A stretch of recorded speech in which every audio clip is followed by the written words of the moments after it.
Alrighty, so I'm redoing this video actually. I'm not sure if I'll keep the old one up, but I wanted to boost the microphone volume since it seemed very quiet. So the first one I'm going to actually go over is leather. So I'm going to go ahead and throw some abilities on my bar that I can use. Let's see. Guess we'll get the traps out of the way. Nope, I did not hit apply. Good at this game. Anyways. So obviously you have your traps, which I don't know if the... Oh no, it will. Okay. So the first trap obviously is just literally called trap. It will detonate and will root a target, single target, which does, you know, some damage. It does a 6-second root. It has a damage over time effect, which is really crappy actually. But the root duration is pretty nice to escape. You know, you place it beforehand, you start fighting, you know, you can pull them into that, or even then when you run away, if you can go into stealth, maybe place it down, anything like that. But ultimately it's a little sad. So it's nice for the actual long duration root, but I mean, I think you can only have 2. You can technically have 3 of the other one. I don't know how long these last. If these last longer, then that could be pretty useful. Yeah, see? But yeah, decent cooldown. You know, the root's good, the dot kind of sucks, the damage is solid, but all in all, probably a waste of a skill slot. Then we'll go with Explosive Trap, which it's going to hurt me because it's an AoE, so it's going to immediately explode, and anything in the area takes damage over time, a considerable amount. 40 starting, 60 ending, 160 starting damage, and 240 ending. Again, just like the other one, you can place 2, maybe 3 at a time, depending on your actual cooldown. But this one is a little more beneficial in PvE simply because of the fact, you know, it's a AoE, it does damage over time, so it's pretty good for leather to have that as an option for AoE. Then we have 2 of my favorite abilities. Zephyr, which will make it so, you know, you're running forward, you run normal speed. If you run back, you know, you go really slow. And then compared to side to side is slower as well.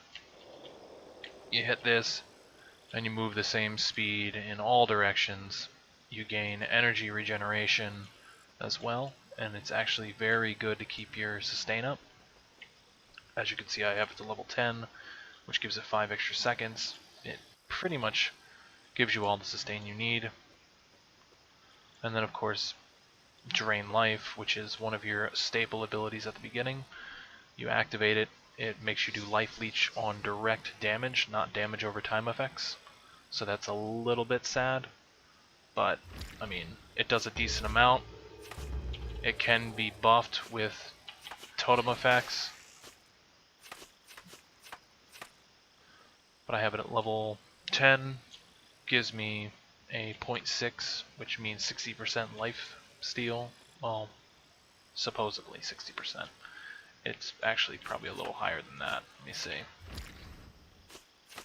No, that's pretty damn close. Okay, but yeah, decent uptime, decent cooldown on both of those abilities, especially when you level them. Pretty much sustains your health and your energy. Definitely recommended on a leather user. You may not need Drain Life, but it is a good ability. Then we have another one of your beginning staple abilities, which is Captivating Sprint. I have it to level 10, so the cooldown's considerably lower, and I have a little more movement speed out of it by 0.3. But you hit it, short duration, but you know, it gives you that movement speed you might need. So it's debatable on if it's actually worth it or not, but for chasing and moving, it's pretty nice. It doesn't really have an option for escape, and I gotta be careful not to get stuck in that building. Let's go ahead and swap these traps out. We'll go ahead and put in Freedom. And let's go with Sneak Attack. Actually, we might as well. No, because I want to try and keep some of these on here in case I do have to deal with anyone specifically. So we'll get sneak attack, we'll get not tumble yet. No, we might as well get tumble. Okay, so we'll start off with the sneak attack. You go into stealth. After a short duration, you'll get a damage buff. It increases your damage quite a bit. I'm not sure if raking this up will increase the damage, or simply just the duration you can stay in stealth. So, the main thing is, you know, it's an extra damage boost. It has no cast time, so you can hit sneak. And you're pretty solid for a little bit. Reposition, start doing extra damage, so that's pretty handy. Freedom. You know, you can use this to be able to remove roots and snares. So that's pretty handy, so we'll use Gravity Well to show that off. It's like, oh no, I'm rooted, snared, and you just remove it. You get Determination based on the amount of effects removed. It does not seem to increase with level up, but it's still very, very viable just to be able to get out of roots and snares. So definitely recommend it, especially on its very short cooldown.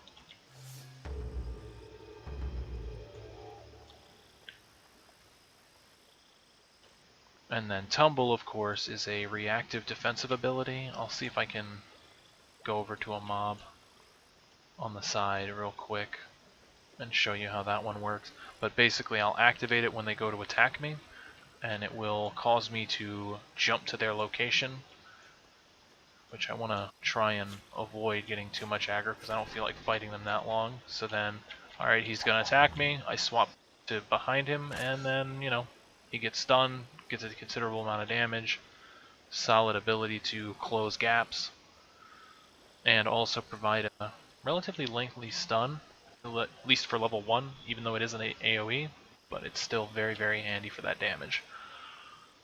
Then we'll go ahead and plop in Smoke Sphere, Hide, and I want to do Lonely, well, I could put Lonely Prowl on here real quick, because that gets rid of all the stealth checks. So Lonely Prowl has a cast time.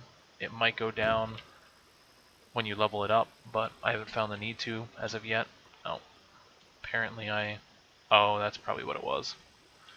Oh well. But if you get too close to an enemy target within 4.5 meters, which if you level it up it goes to 3 meters, it'll knock you out of stealth. While Hide, on the other hand, completely different. You know, you throw this on an area, and it'll place this ring that you can see, and as long as you do not step out of this ring, you will stay in stealth. Now if you attack, of course, it removes that stealth. And you can put that up to 5 players. I don't know if the radius increases with level. I haven't tested that yet. I haven't had a need to test that yet. But, you know, it's good for ambushing with a group without worrying about it breaking on stealth, so that's fairly handy. And then, as I said, Lonely Prowl, cast time, goes into stealth, run around. If you get too close to these, it'll break. You attack, it'll break. So that's a little sad there, but that's not a big deal. Then we have Smoke Screen, which is another stealth. You hit it, instantaneous stealth, anyone in the area is slowed, and you may move around, but you attack, and again, your stuff gets removed. Let's go ahead and move those off the bar. Then we have Preparation, which I guess we'll throw right there. And that's going to pretty much cover a majority of the abilities so far. Go ahead and put my totem abilities back on here since they are very handy for me. Well, except for my other ability, Healing Seed, but eh. So, let's see. The best way to show this, I guess, would be... we can go with a decently longer cooldown ability. So Zephyr starts at 24 seconds, 23 seconds. Well, we'll say 23. And then when we use Preparation, it'll give us a 20% cooldown reduction when we activate it. And then afterwards, it'll go ahead and give us a debuff with that effect. which is the first time I've used it, so I'm not sure how long that actually is, so we're going to hit it. 10 seconds. That actually seemed to debuff my cooldown. Oh, it debuffs it and then it buffs it. Okay. That makes what? Okay. So it's the reverse of what I stated. First time I've ever used it, so it's very strange. So, you know, you hit it, your cooldowns get nerfed for a little bit, which you'll see it's at 0.5. And then once the debuff falls off, 0.4, Zephyr goes down to 19-second cooldown. So, I mean, it's pretty considerable.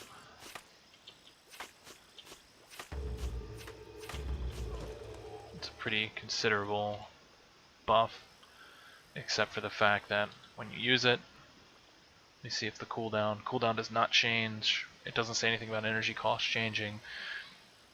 I mean, it would be nice, like, say if you're preparing for a fight, you hit this, and you're like, oh, alright, you know, wait for it, or just use abilities that don't have a long cooldown, and then once you're ready, all your bursts, just pile it all on. And that could be a considerable DPS increase, as long as your energy can be managed through that. But I mean, with Zephyr, you probably could do that without any issues whatsoever. Other things to cover with Leather. Leather has the fastest base movement speed. It also has relatively decent cooldowns and ability speed. So it is very viable for a DPS build. It does not really have as strong of escapes as Robe, but it does have, you know, a root and snare clear, which Robe does not have. You know, the traps can be kind of useful. Tumble is probably its other stronger ability.